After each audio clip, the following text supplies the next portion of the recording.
Daddy, can we get some chocolate from that big fountain? Noise of the corporate Christmas party, and Nathan Cole looked down at his daughter with a smile that made his tired eyes crinkle at the corners. Lily was practically vibrating with excitement, her dark curls bouncing as she tugged his calloused hand toward the dessert table across the grand lobby.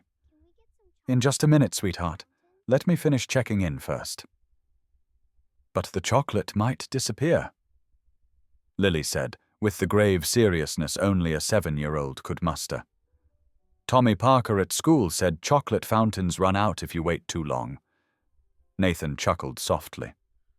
"I promise there is enough chocolate in that fountain for everyone in this building. It is not going anywhere." What Nathan did not say was that he felt distinctly out of place in this glittering world of champagne and designer gowns. His grey work shirt, faded from too many washes, hung loosely on his lean frame, his hands, still bearing traces of grease from fixing a heating vent earlier that afternoon, looked rough against Lily's small, soft fingers. The corporate tower's lobby had been transformed into a winter wonderland that probably cost more than Nathan earned in a year. White lights cascaded down marble pillars like frozen waterfalls, and the scent of pine and cinnamon filled every corner. A massive Christmas tree stood near the executive elevators, its branches heavy with silver ornaments and golden ribbons. Employees mingled in clusters throughout the space, champagne glasses catching the warm glow as they laughed and celebrated. Nathan moved through the crowd almost invisibly. At 36, he had learned that people in expensive suits rarely noticed the man who emptied their trash cans and fixed their broken fixtures. They saw the janitor, the maintenance worker, the help. They did not see the artist whose fingers had once danced across concert hall stages, whose name had briefly appeared in regional newspapers as a rising talent before everything fell apart. That life felt like it belonged to someone else now, a ghost of a man who had dreams and possibilities stretching out before him like an endless highway. Now Nathan's highway had become a small apartment where the radiator clanked at night, and the community center piano down the street was the only place he allowed himself to play when he thought no one was listening. "Daddy, look at that tree." Lily's voice pulled him back to the present. "It is the biggest tree I have ever seen in my whole life." Nathan knelt down to her level, his heart swelling with the fierce, protective love that had become the center of his existence. Her brown eyes were wide with wonder, reflecting the twinkling lights like tiny stars. She wore her best dress, a simple blue one, with white trim that they had found at a thrift store last month. To Nathan, she looked more beautiful than any woman in designer clothing in this entire building. "Pretty amazing, is it not?" he said, softly. "Do you think Santa knows about this tree? Maybe he will come here first because it is so big." Nathan smiled, tucking a stray curl behind her ear. "I think Santa knows where all the good kids are, no matter what size tree they have. Even kids in small apartments with small trees, especially those kids. Before we continue, please tell us where in the world are you tuning in from? We love seeing how far our stories travel." The party swirled around them as Nathan guided Lily toward the dessert table, keeping to the edges of the crowd where they were less likely to be noticed. He had only brought her tonight because his regular babysitter had cancelled last minute, and he could not afford to miss work during the holiday overtime period. The extra pay would cover Lily's piano lessons for another 3 months. Piano lessons that she insisted on because she wanted to play like Daddy. The thought made his chest ache with a complicated mixture of pride and guilt. He could not give her expensive dresses or private schools or the childhood she deserved, but he could give her music. He could give her that piece of himself that had not completely died when everything else fell apart. "Can I have a strawberry with chocolate on it?" Lily asked, her eyes fixed on the fountain. "Please, Daddy, I will eat all my vegetables tomorrow. I promise." "1 strawberry?" Nathan agreed. and I am holding you to that vegetable promise." As Lily bounced toward the dessert table, Nathan allowed himself a moment to simply watch her. She was the reason he got out of bed every morning. The reason he worked double shifts and skipped meals so she could have new shoes when she outgrew the old ones. The reason he kept going when the weight of grief and lost dreams threatened to crush him. She was his everything. And tonight, surrounded by people who had so much more than they would ever need. Nathan felt the familiar pang of inadequacy. He wanted to give her the world. Instead, he gave her a cramped apartment and a father who was always tired. But he also gave her love, unconditional, boundless love. And sometimes in the quiet moments before she fell asleep, when she would curl against his chest and tell him he was the best daddy in the whole world, Nathan let himself believe that maybe love was enough. Maybe it had to be. Across the grand lobby, elevated on the mezzanine level that overlooked the entire celebration, Victoria Ashford surveyed her domain with the practiced poise of someone born to command rooms. Her ice-blue eyes swept across the crowd, below, cataloguing faces, assessing conversations, measuring the success of an event that bore her company's name. At 34, Victoria had transformed her father's struggling real estate firm into Ashford Holdings, a juggernaut of commercial development that now owned 40% of the city's waterfront. The journey had cost her nearly everything: relationships, friendships, any semblance of a personal life. But the view from the top was exactly as impressive as she had always imagined it would be.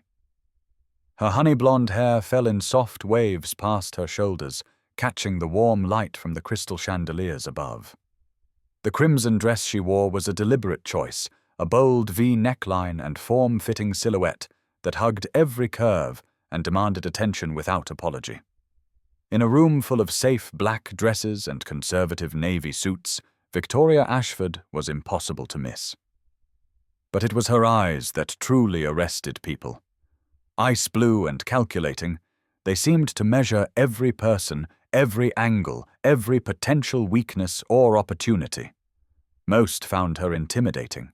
Some called her ruthless behind her back, though never to her face. No one called her soft. The annual Christmas party was as much a strategic event as it was a celebration. Donors mingled with executives. Potential investors rubbed shoulders with board members. Every handshake was an opportunity.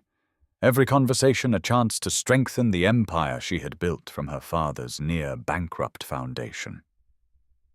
"Miss Ashford, you have outdone yourself this year." Victoria turned to find Gerald Morrison, one of her senior vice presidents, approaching with 2 glasses of champagne. She accepted one with a practiced smile that did not quite reach her eyes. "The event coordinator deserves the credit. I simply sign the checks. Nevertheless, the waterfront project announcement has generated significant interest. 3 new investors approached me tonight alone." "Good. Schedule meetings with all of them for the first week of January." Victoria took a small sip of champagne, her gaze drifting back to the crowd below.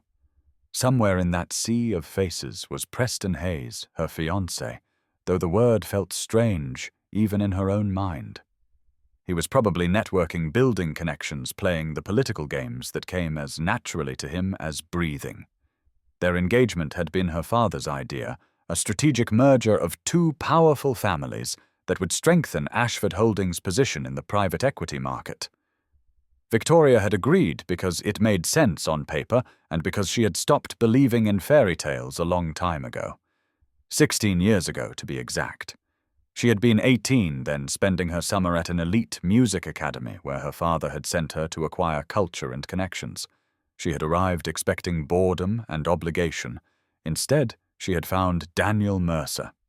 Daniel was everything Victoria was not: wild, dark hair, passionate eyes, a laugh that could fill an entire room. He was a piano prodigy, the kind of talent that made you forget to breathe when he played. Where Victoria had been groomed for boardrooms and balance sheets, Daniel had been born for concert halls and standing ovations.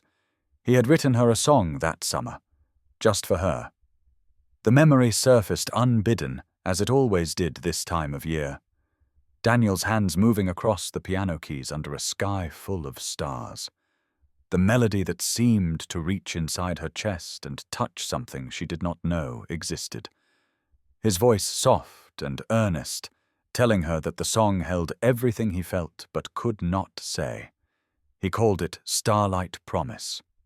3 weeks after that perfect night, Daniel's car had skidded on a rain-slicked highway. He was gone before the ambulance arrived. The song died with him, or so Victoria had believed for 16 years. She had never heard it played again. She forbade herself from listening to music the way she once had, treating it, instead as background noise, something to fill silence rather than stir emotion. Because if she let herself feel too deeply, if she allowed the grief to crack through the walls she had built, it would swallow her whole. "Miss Ashford Preston is looking for you." Victoria blinked, Gerald's voice pulling her back to the present. She straightened her shoulders, adjusted her expression to the cool confidence the world expected. "Tell him I will be down in a moment." As Gerald departed, Victoria allowed herself one more look at the crowd below. Somewhere in that sea of strangers, a man in a faded grey work shirt was kneeling beside a small girl with dark curls pointing at the Christmas tree, with such tenderness that Victoria felt something shift uncomfortably in her chest. She looked away quickly, disturbed by her own reaction. Tenderness was a luxury she could not afford. Sentiment was a weakness she had trained herself to eliminate. And yet, as she descended the mezzanine stairs to rejoin the party, something about that image lingered in her mind. A father and daughter surrounded by wealth they clearly did not possess, finding wonder in simple Christmas lights. It reminded her of someone she used to be, someone who believed that love was more valuable than any empire, someone she had buried 16 years ago alongside a boy with wild dark hair and a song he never got to finish. Lily had made it exactly 3 feet from the chocolate fountain when disaster struck. She had spotted the perfect strawberry, large and glossy, dipped halfway in dark chocolate, and perched tantalizingly close to the edge of the display. It was just slightly beyond her reach, requiring her to stretch up on her tiptoes and lean forward over the white tablecloth. Almost. Her foot found something wet on the marble floor, champagne probably spilled by a careless guest who had not bothered to notice or clean up. Her ballet flat slipped sideways. Her small body pitched forward. And before she could catch herself, Lily went down hard. Her knee cracked against the marble floor with a sound that was small but sharp, cutting through the ambient noise of the party like a blade. For one frozen moment, she simply sat there, stunned, her eyes wide with shock. Then she looked down at her tights, saw the blood seeping through the white fabric, and her face crumpled. "Daddy!" Nathan was across the room in seconds, his heart pounding against his ribs as he dropped to his knees beside her. The crowd parted around them, some guests stepping back with expressions of mild concern, others looking annoyed at the disruption to their evening. "I am here, baby. I am right here. Let me see." He pulled a clean handkerchief from his pocket, one he always carried for moments exactly like this, and pressed it gently against her scraped knee. His hands were steady despite the fear coursing through him, his voice low and soothing, the kind of voice that could calm storms. "It hurts, Daddy. I know, sweetheart. I know it hurts. But you are being so brave. Can you look at me? That is my girl. Keep looking at my eyes." "Okay." Lily's sobs began to quiet into hiccups. As Nathan held her, his broad hand cradling the back of her head. His body curved protectively around hers. The bleeding was not serious, just a superficial scrape that had scared her more than it had hurt her. But to a 7-year-old, any amount of blood was terrifying. "You are going to be fine," Nathan murmured against her hair. "We will get this cleaned up and put a bandage on it, and tomorrow you can show all your friends your battle scar." "How does that sound?" Lily sniffled. "Can I say I got it? Fighting a dragon? You can say whatever you want." Before Nathan could lift her to carry her to the restroom, a voice sliced through the moment, like a knife through silk. "Can you control your child?" Nathan looked up to find a man striding toward them, his tailored navy suit immaculate, his jaw tight with barely concealed irritation. Preston Hayes was handsome in a catalogue model way, with perfectly styled chestnut hair and a smile that never quite reached his eyes. Nathan recognized him from the company newsletters, the heir to a private equity fortune recently engaged to Victoria Ashford herself. "This is a corporate event, not a daycare." Preston's voice carried across the immediate area, drawing the attention of nearby guests. "If you cannot afford a babysitter, maybe you should not have brought her." Nathan felt something hot flash through his chest. He kept his voice level with effort, acutely aware of Lily trembling in his arms. "She is 7 years old." She slipped. "It was an accident that would not have happened if you knew your place." Preston's eyes raked over Nathan's work clothes with undisguised contempt. "You are maintenance, are you not? There is a staff entrance for a reason. This party is for employees and their families, not the help." Lily's bottom lip trembled.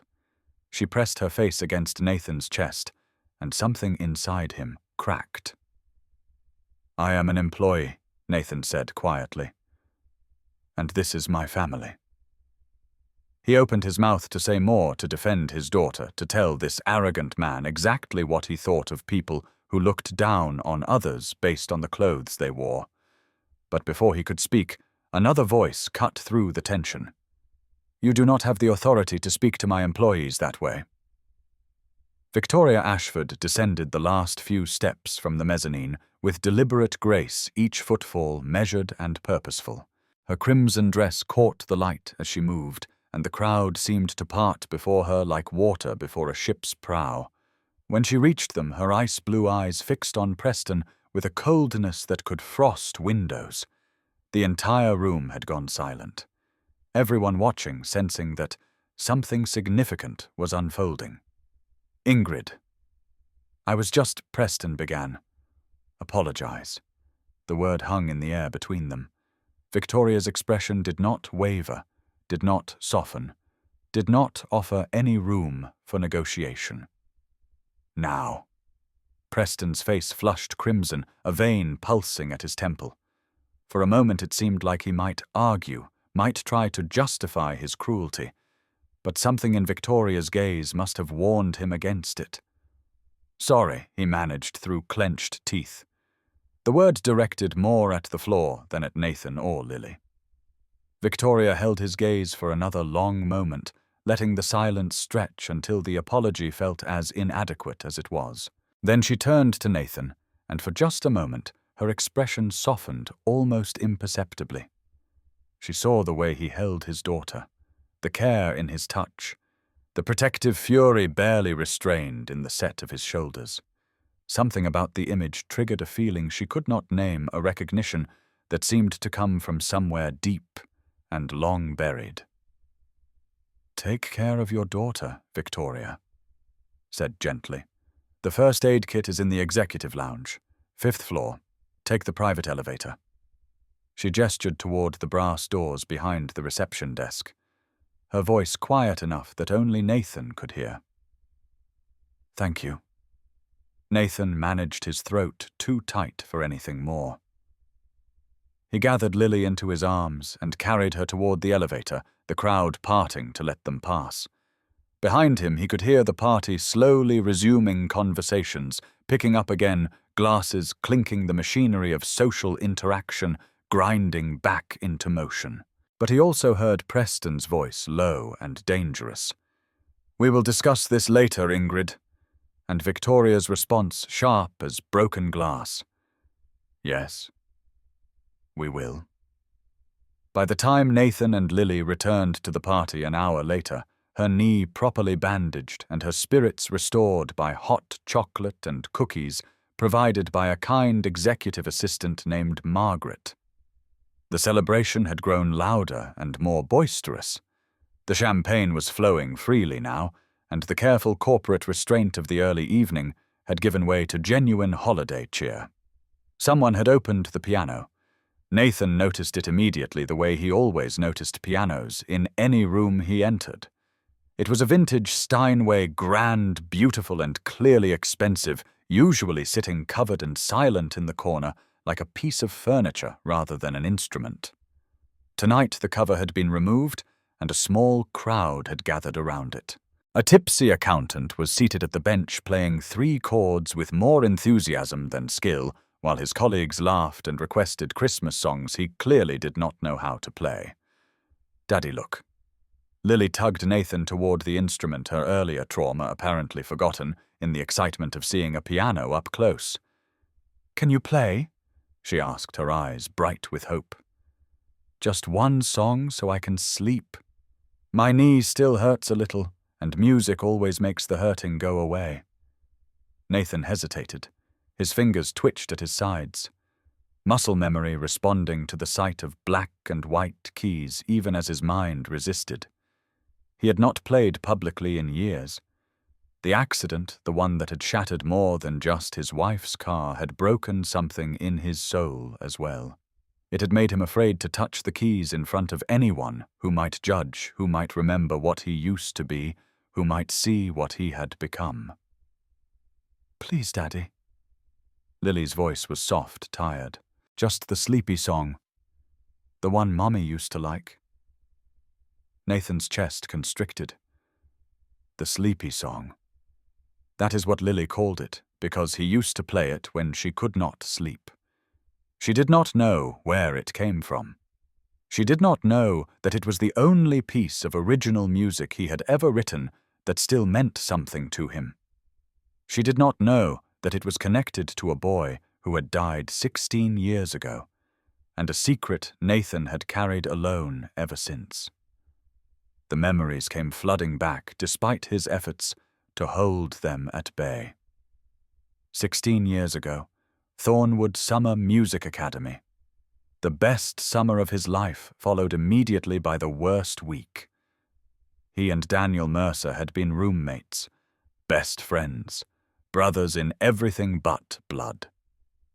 They had bonded over their shared love of music, spending long nights in the practice rooms, playing for each other, pushing each other to be better. Daniel had the charisma, the star power, the natural magnetism that made everyone stop and stare. Nathan was quieter, more comfortable in the shadows, but his compositions, his ability to translate emotion into melody, that was where his true gift lay. One night, 3 weeks before the summer ended, Daniel had burst into their cabin, breathless with excitement. "There is this girl, Nathan. Victoria. She is the most beautiful person I have ever seen. When she looks at me, I forget how to breathe. I think I love her." Nathan had smiled at his friend's enthusiasm. "So tell her, I do not know how. I am better with music than words. I tried to write something for her, but everything I compose sounds wrong. It does not say what I feel." They had stayed up all night in the practice room, Nathan at the piano, Daniel pacing behind him, trying to articulate the emotions he wanted to express. And somewhere in the small hours of the morning, Nathan's fingers had found the melody. 8 bars that grew into 16, a bridge that soared, an ending that lingered like a whispered promise. He called it Starlight Promise because Daniel had said Victoria's eyes reminded him of stars. "It is perfect," Daniel had breathed when Nathan played it through for the first time. "It is everything I feel but cannot say.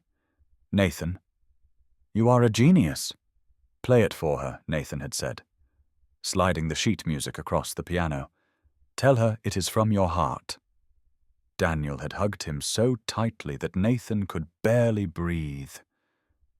"You are the best friend I have ever had. I will never forget this. I will never forget you." 3 weeks later, Daniel's car had skidded on a rain-slicked highway while he was driving back to campus after a weekend visit home. He was dead before the ambulance arrived. And the song, Nathan's song, became Daniel's legacy.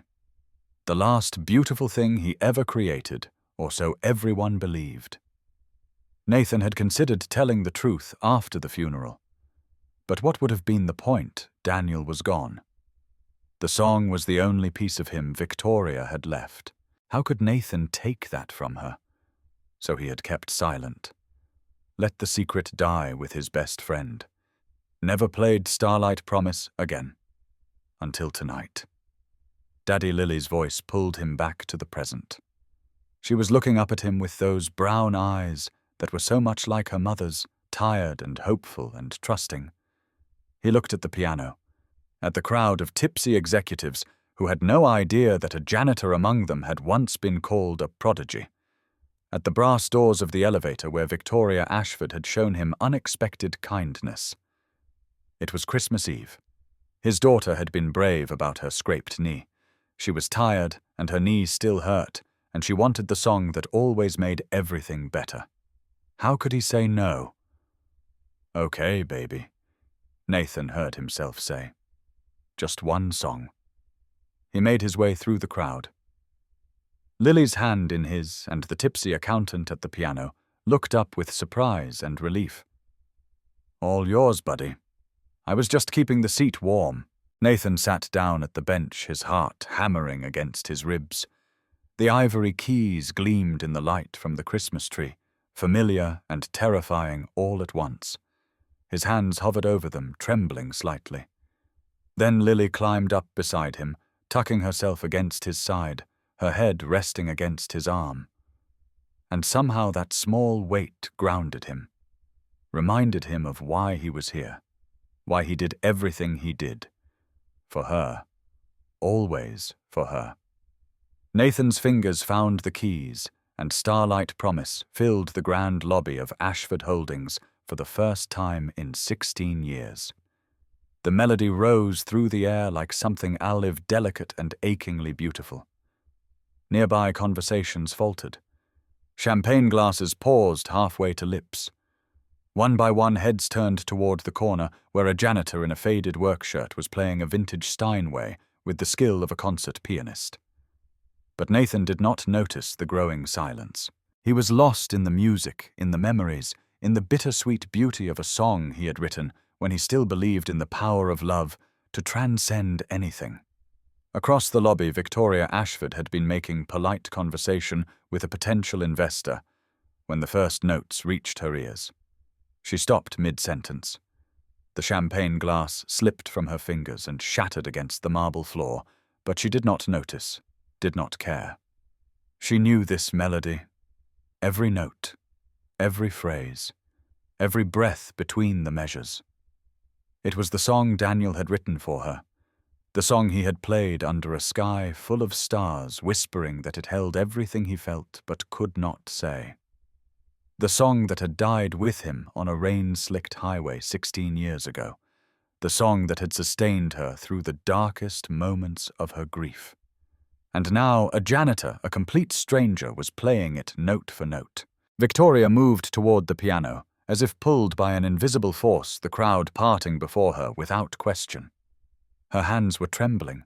Her heart was tearing open. Because the man who wrote that song was dead.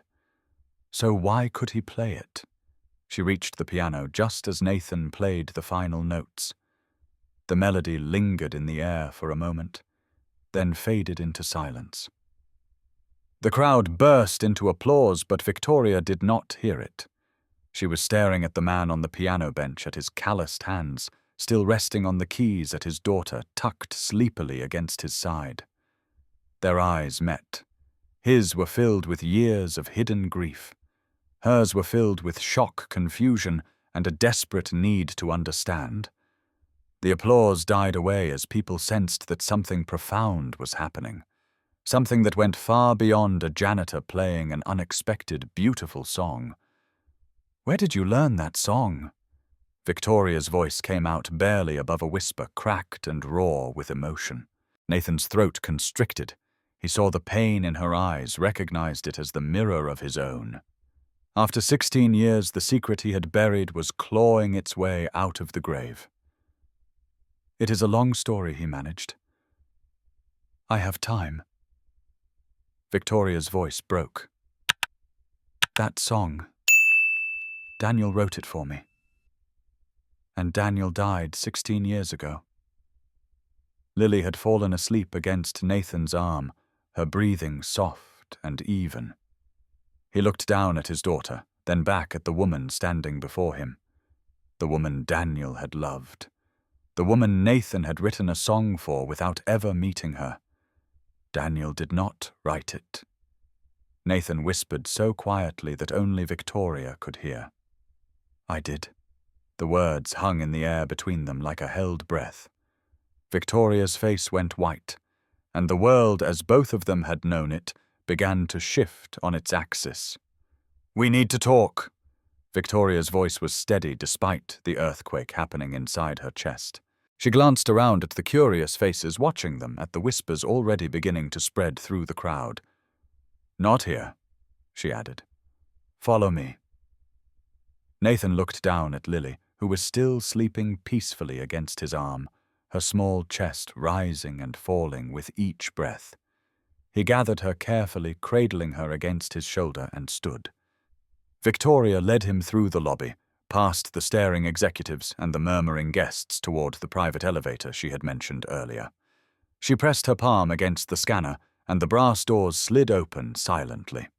They rode up to the 5th floor without speaking. The elevator was lined with mirrors, and Nathan caught glimpses of their reflections, Victoria in her stunning crimson dress, him in his faded work shirt, his sleeping daughter between them. They looked like they belonged to different worlds, because they did. Victoria's corner office was all glass and steel, with floor-to-ceiling windows that overlooked the glittering city below. She gestured toward a leather sofa against one wall. "You can put her there. She will be comfortable." Nathan laid Lily down gently, tucking his jacket around her like a blanket. She stirred slightly, mumbled something about dragons, then settled back into sleep. When he turned around, Victoria was standing by the windows, her arms wrapped around herself, as if she were cold. The confident CEO from the lobby was gone. In her place was a woman who looked like her entire world had just been upended. "Tell me everything," she said quietly, "from the beginning." Nathan took a breath. This was the moment he had avoided for 16 years, the confession he had never planned to make. But looking at Victoria, now seeing the raw pain in her eyes, he could not bring himself to lie. "Daniel and I were roommates at Thornwood," he began. "Summer of 2009. We were both there on music scholarships, both 17 years old, both convinced we were going to change the world with our talent." Victoria turned to face him, her ice-blue eyes fixed on his face. Daniel was magnetic, charismatic, the kind of person everyone wanted to be around. I was quieter, more comfortable in the practice rooms than at the social events, but we clicked from the first day. Best friends, brothers. Nathan moved to stand by the opposite window, putting distance between them, as if that would make the truth easier to deliver. One night, about 3 weeks before the summer ended, Daniel came back to our cabin completely beside himself. He told me there was a girl, Victoria. He said you were the most beautiful person he had ever seen, that when you looked at him he forgot how to breathe. He said he thought he was in love. Victoria's hand went to her mouth. He wanted to tell you how he felt, but he did not have the words. Music was his language, so he tried to compose something for you, but nothing he wrote sounded right. It did not capture what he felt. Nathan's voice grew thick with memory. So I stayed up all night in the practice room with him. He paced and talked about you while I sat at the piano, trying to translate his feelings into melody. And somewhere around 3 in the morning I found it. 8 bars that grew into 16, a bridge that soared, an ending that lingered. He called it Starlight Promise. Nathan continued. Because he said your eyes reminded him of stars. Victoria's tears were falling freely now, leaving tracks through her carefully applied makeup. I gave him the sheet music the next morning, told him to play it for you, to tell you it was from his heart. Nathan's jaw tightened. He hugged me and said he would never forget me. 3 weeks later, he was dead. The silence that followed was heavy enough to have weight. "Why did you not say anything?" Victoria whispered. "After he died, at the funeral, in all these years, why did you not tell anyone the truth?" Nathan finally turned to meet her eyes. "Because you were grieving. Because everyone was grieving. And the song was the only piece of Daniel you had left. It was his gift to you, his declaration of love. How could I take that away? How could I stand up and say, 'Actually, I wrote that when it would only have added to your pain'?" He shook his head slowly. So I kept silent. Let the secret stay buried with him. Never played Starlight Promise again. Never told anyone what really happened. Until tonight. Victoria sank into the chair behind her desk, her legs apparently unable to support her any longer. "For 16 years, she said, her voice distant, hollow. "For 16 years I believed that song was Daniel's final gift to me. I played a recording of it at his funeral. I listened to it on every anniversary of his death.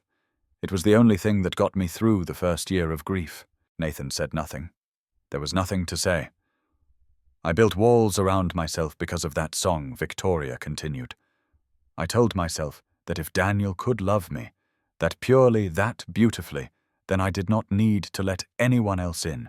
The song was proof that real love existed even if I would never have it again."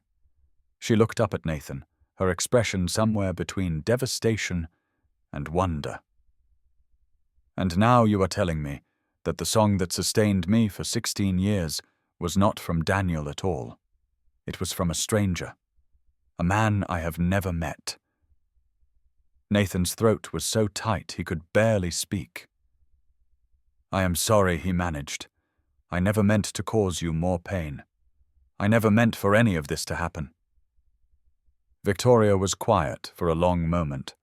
Then she said something that surprised them both. "Do not apologize. Do not apologize for writing something that saved my life." Nathan blinked. "What?" "That song Starlight Promise, whatever its origin. It was the only thing that kept me going after Daniel died. It gave me a reason to believe that beauty could exist even in the darkest moments." She stood moving toward him slowly. "I do not know how to feel right now. I do not know if I am angry or grateful or heartbroken all over again. But I know one thing." She stopped a few feet away, close enough that Nathan could see the vulnerability beneath her Ice Queen armor. The man who wrote that song, who could translate pure emotion into melody like that, he is not just a janitor pushing a mop through my building. He is something extraordinary. Nathan looked away, uncomfortable with the praise. "I am not extraordinary. I am just a man trying to take care of his daughter." Victoria shook her head. "No, you are more than that. And I want to know how someone with your gift ended up cleaning floors in my building. Have you ever discovered a truth that changed everything you believed? Drop a comment below. Sometimes the hardest revelations lead to the most beautiful beginnings." Nathan moved to the window, putting his back to Victoria as he stared out at the city lights below. The question she had asked was one he usually avoided. But tonight in this office above the world, with his secret finally revealed, he found himself wanting to answer. "It is a long story," he said quietly. "I already told you." Victoria's voice was gentle now, stripped of its usual authority. "I have time." Nathan was silent for a moment, gathering the pieces of a past he rarely allowed himself to examine. "After Thornwood, I went to Juilliard. Full scholarship. Everyone expected great things.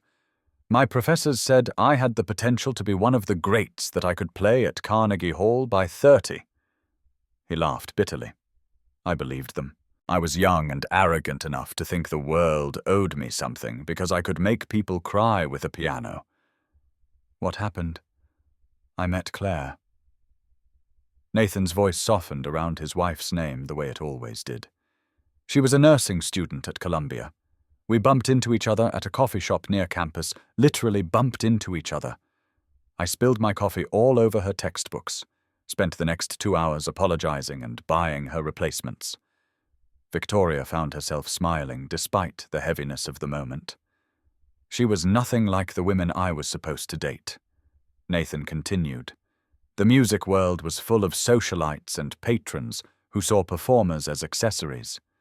Claire did not care about any of that. She just saw me. The real me, not the prodigy or the rising star. You loved her, more than anything. We got married right after graduation. I started touring regionally, building a reputation. She worked night shifts at a hospital downtown. We had a cramped apartment that was always too hot in summer and too cold in winter, but it felt like a palace because we were together. Nathan's hands clenched at his sides. Then Lily came along, and suddenly every ambition I had ever had seemed insignificant compared to this tiny person who needed me. Victoria watched him silently, sensing that the story was about to take a darker turn. Claire went back to work when Lily was 2. I stayed home with the baby during the day, practiced at night, took whatever performing gigs I could fit around our schedule. It was not the path to Carnegie Hall, but I did not care. I had everything that mattered. Nathan's voice dropped. 4 years ago, Claire was driving home from a night shift. It was February. Cold. The roads were icy but manageable. She had driven that route 1,000 times. He stopped, and Victoria saw his shoulders tighten. A truck ran a red light 3 blocks from our apartment. The driver had been on the road for 20 hours. He fell asleep at the wheel. Victoria's hand went to her chest. Claire was dead before the ambulance arrived. I was at home teaching Lily to play Twinkle, Twinkle, Little Star on a keyboard I had bought at a yard sale. The phone rang at 2:47 MA. I remember the exact time because the clock on the wall seemed to freeze when I heard the words. Nathan finally turned to face Victoria, and she saw that his eyes were wet. I lost everything that night. Claire was my whole world. My partner, my best friend, the person who believed in me when I could not believe in myself. Without her, music became meaningless. Every note reminded me of her. Every melody felt like a wound. He wiped his eyes roughly. I sold my piano to pay for the funeral. My beautiful grand piano that Claire had saved for 3 years to buy me as a wedding gift. I sold it for 1/4 of what it was worth because I could not bear to look at it any more. Victoria felt her own tears threatening to fall. What about your career? Nathan laughed, but there was no humor in it.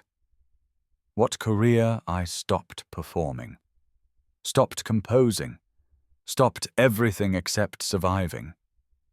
Lily needed a father. She needed stability, health insurance, someone who would be there when she woke up in the morning. I could not give her that by chasing a dream that had already died.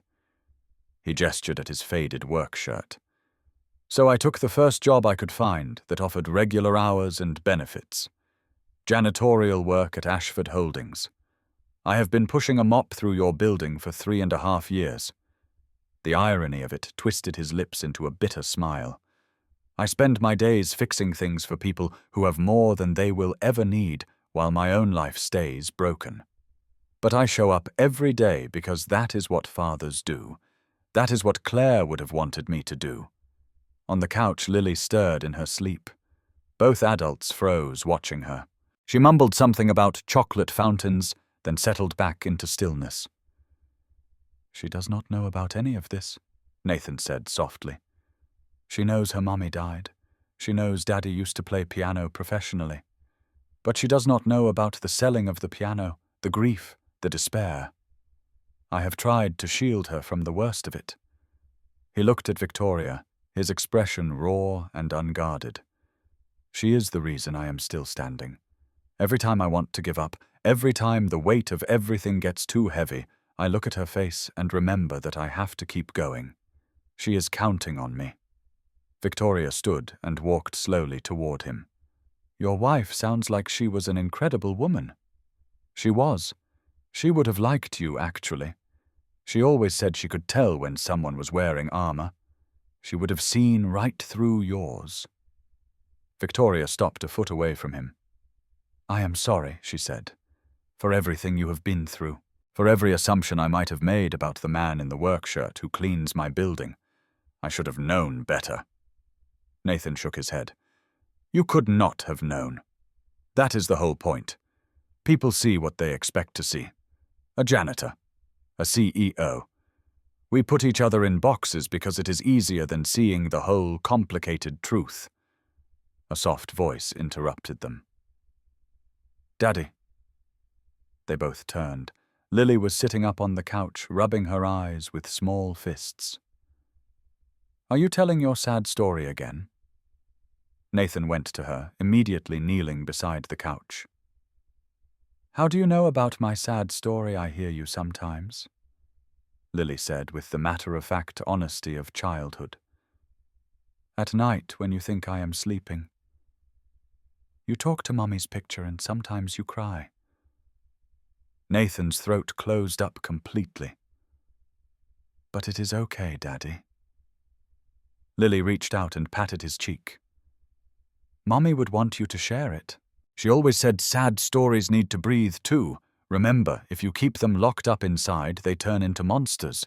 But if you let them out, they just become clouds that float away. Nathan pulled his daughter into his arms, holding her tight. When did you get so wise, little one? I learned from watching you. Victoria watched this exchange with tears streaming down her face, making no effort to hide them. This child, this beautiful, innocent child who had lost her mother at 3 years old, who lived in a cramped apartment with a father who worked double shifts just to keep the lights on, who had somehow learned to comfort instead of being comforted. This was what love looked like. Not board meetings and strategic mergers. Not crimson dresses and corner offices. Just a father and daughter holding each other in the middle of the night, reminding each other that they were not alone. For the first time in 16 years, Victoria Ashford felt the walls around her heart begin to crack. The hour that followed was unlike anything Victoria had experienced in years. She ordered food from the building's overnight catering service, simple things like sandwiches and fruit that Lily could eat when she woke properly. Nathan protested that she did not need to do that, but Victoria waved away his objections with a firmness that surprised even her. You have been working all day, your daughter scraped her knee, and you just relived what sounds like the worst years of your life. The least I can do is provide a sandwich. They sat on opposite ends of the leather sofa, while Lily dozed between them, Nathan's jacket still serving as her blanket. The conversation drifted away from heavy topics, settling into something lighter. Nathan talked about Lily's obsession with dragons and her recent discovery that butterflies were actually caterpillars that transformed a concept that had blown her 7-year-old mind. She asked me if people could transform too, Nathan said, with a soft laugh. If we could wrap ourselves in blankets and come out different. What did you tell her that some people do? That the transformation just takes longer and does not involve wings, although sometimes it feels like it should. Victoria smiled. It was a real smile, not the practiced one she used in boardrooms. It transformed her face in a way that made Nathan's breath catch. She told me about Thornwood, about the girl she used to be before grief had hardened her, about the summers she spent reading poetry under willow trees and believing that love could conquer anything, about the moment she got the phone call telling her Daniel was dead and how something inside her had simply shut down. I stopped feeling things, Victoria admitted. It was easier than feeling everything.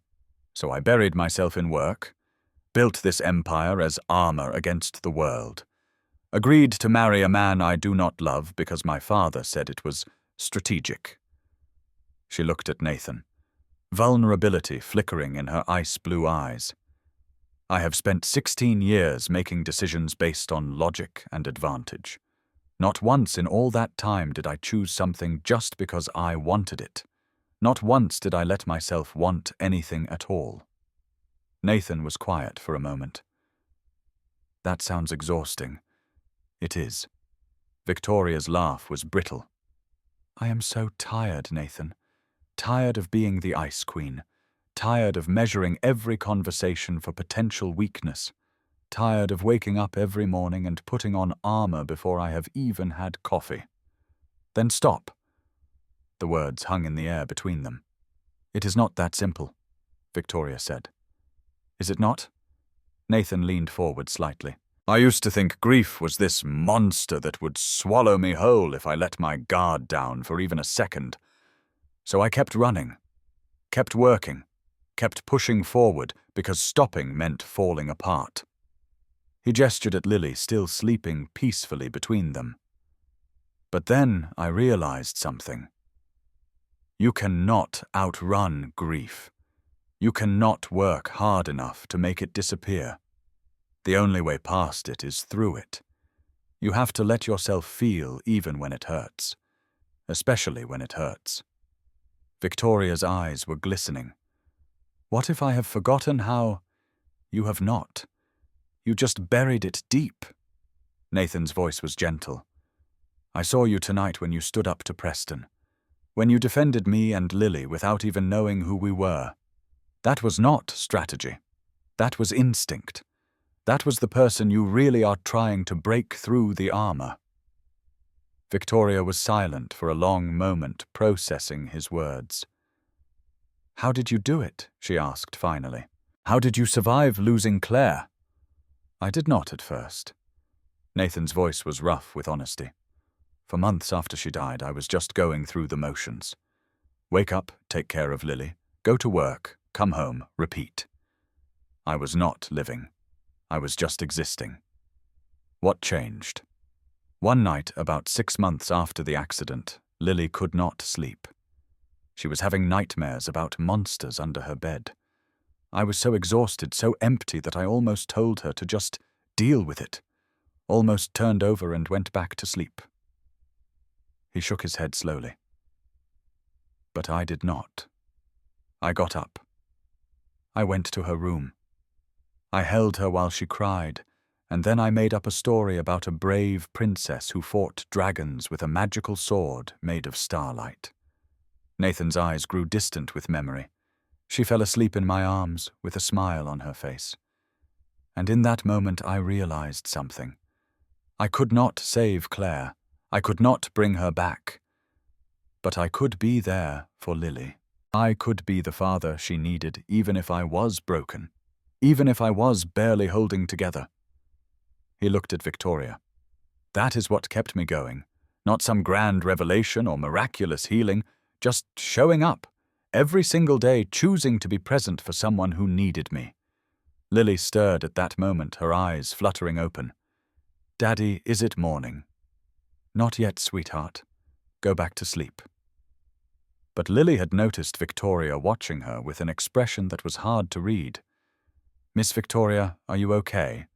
Your eyes look sad. Victoria blinked, startled by the child's directness. I am okay, sweetie. Just thinking about some things. Lily sat up, rubbing her eyes. Sometimes when I am sad, Daddy plays me music, and it helps. She looked at her father. Maybe you could play something for Miss Victoria. Nathan hesitated, glancing at Victoria. I think Miss Victoria might prefer quiet right now, baby. But Victoria surprised them both. Actually, she said softly, I think I would like that, very much. Victoria did not sleep that night. After Nathan and Lily had finally left, after she had sent them home in a company car with instructions for the driver to make sure they got inside safely, Victoria sat alone in her darkened office and tried to make sense of everything that had happened. The song that had sustained her for 16 years was not from Daniel. It was from Nathan Cole, a janitor, a widower, a man who had written a melody so beautiful it had changed the course of her life and then had kept silent about it for 16 years to protect the memory of a dead friend. Part of her wanted to believe him, the part that had watched him hold his daughter with such tenderness, that had heard the grief in his voice when he spoke about his wife, that had seen the tears in his eyes when he talked about selling his piano. But another part of her, the part that had built an empire on skepticism and verification, needed proof. As dawn broke over the city, Victoria began her research. She found the archives from Thornwood Summer Music Academy online records of enrollment and faculty from the summer of 2009. Daniel Mercer and Nathan Cole had indeed been students that year, both on full scholarships, both listed as piano majors. But more importantly, she found a name that made her heart race: Professor Theodore Banks, the composition instructor from that summer. A quick search revealed that he was still alive, 87 years old, retired, living in a small town about 2 hours outside the city. Victoria called her assistant at 7 a.m. "Cancel all my meetings today. I need to take a personal day." Margaret's shock was audible even through the phone. "Miss Ashford, you do not take personal days. I am taking one now." 2 hours later, Victoria pulled her Mercedes up to a small cottage surrounded by an overgrown garden. The house was modest but charming, with wind chimes on the porch and a faded American flag by the door. She rang the bell and waited. The man who answered was frail but sharp-eyed, with a shock of white hair and the kind of face that had seen decades of students come and go. He looked at Victoria's designer clothes and expensive car with mild curiosity, but no judgment. "Can I help you, Professor Banks? I am Victoria Ashford. I was a student at Thornwood in 2009. I was hoping I could ask you some questions about that summer." Something flickered in his eyes. Recognition, perhaps, or memory. "You are Victoria," he said slowly. "The girl Daniel Mercer was in love with." Victoria's breath caught. "Yes." "Come in, then. I have been wondering when someone would come asking about that summer." The cottage's interior was exactly what Victoria would have expected from a retired music professor. Books everywhere, a grand piano, taking up most of the living room, framed photographs of students spanning decades. Professor Banks led her to a sitting area and lowered himself carefully into an armchair. "You are here about Starlight Promise," he said. It was not a question. Victoria nodded, her throat tight. "I remember that song vividly." Professor Banks continued. "It was the most beautiful piece of original composition I heard in 40 years of teaching. The melody line alone was extraordinary, but the emotional depth, that was something you could not teach. That came from pure, raw talent." He looked at Victoria steadily. "Daniel Mercer did not write it." Victoria's world tilted.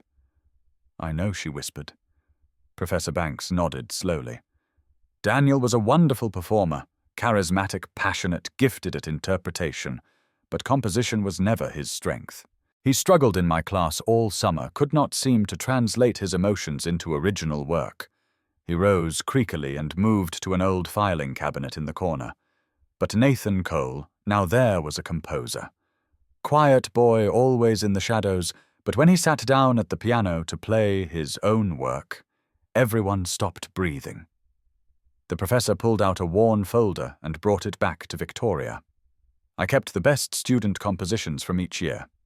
Call it sentimentality. Here." He handed her a sheet of paper yellowed with age. Victoria's hands trembled as she took it. The title at the top read, "Starlight Promise." The handwriting was different from Daniel's, more careful, more deliberate, and in the margin in faded pencil were words that made her heart stop. "For Daniel to give to the girl with blue eyes." "This is Nathan's handwriting." Professor Banks confirmed. He gave the song to Daniel, told him to play it for you, to tell you it was from his heart. "I knew because Nathan had shown me the piece a few days earlier, asking for feedback." Tears streamed down Victoria's face as she stared at the paper. "After Daniel died," Professor Banks continued, "I expected Nathan to come forward, to claim the song as his own. It was his finest work, after all, his masterpiece. But he never did. Why not? The professor's old eyes were kind, because he loved his friend more than he loved recognition, because he knew that the song had become Daniel's legacy, and he could not bear to tarnish that. It was the most selfless thing I have ever seen a young person do. Victoria clutched the paper to her chest, feeling 16 years of carefully constructed reality crumble around her. What happened to him? She asked. Nathan, I mean. After that summer. The professor shook his head sadly. I do not know. I wrote him a letter of recommendation for Juilliard, heard he was doing well for a few years. Then he just disappeared from the music world. I always wondered what happened to that talented young man.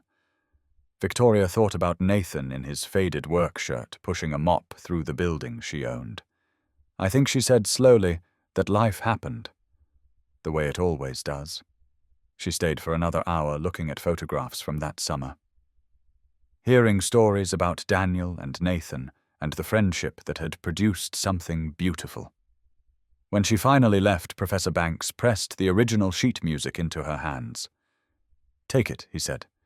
It belongs with someone who understands what it means.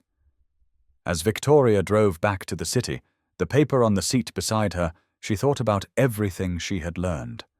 About Daniel, who had taken credit for a gift given in friendship. About Nathan, who had kept silent for 16 years to protect a memory.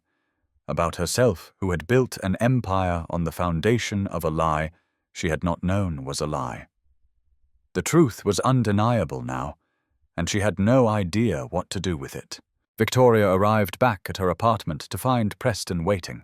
He was sitting in her living room, having apparently used the spare key she had given him months ago, his tailored suit jacket draped over the arm of her sofa, a glass of her expensive whiskey in his hand. Where have you been? His tone was casual, but his eyes were cold. Out, Victoria said shortly. It is not your concern. Preston set down the whiskey and stood moving toward her with the deliberate grace of a predator. It is my concern when my fiancé disappears for an entire day without explanation. We have a wedding to plan, Ingrid. Meetings with caterers and photographers and venue coordinators. You cannot just vanish whenever you feel like it. Victoria felt something twist in her stomach. The engagement ring on her finger suddenly felt heavy wrong. Something came up, she said. Something important. More important than our future. Victoria met his eyes directly. Yes. Actually, it was. Something dangerous flickered across Preston's face. The handsome facade cracked for just a moment, revealing the coldness beneath. This is about that janitor, is it not? Victoria's breath caught. What, do not insult my intelligence?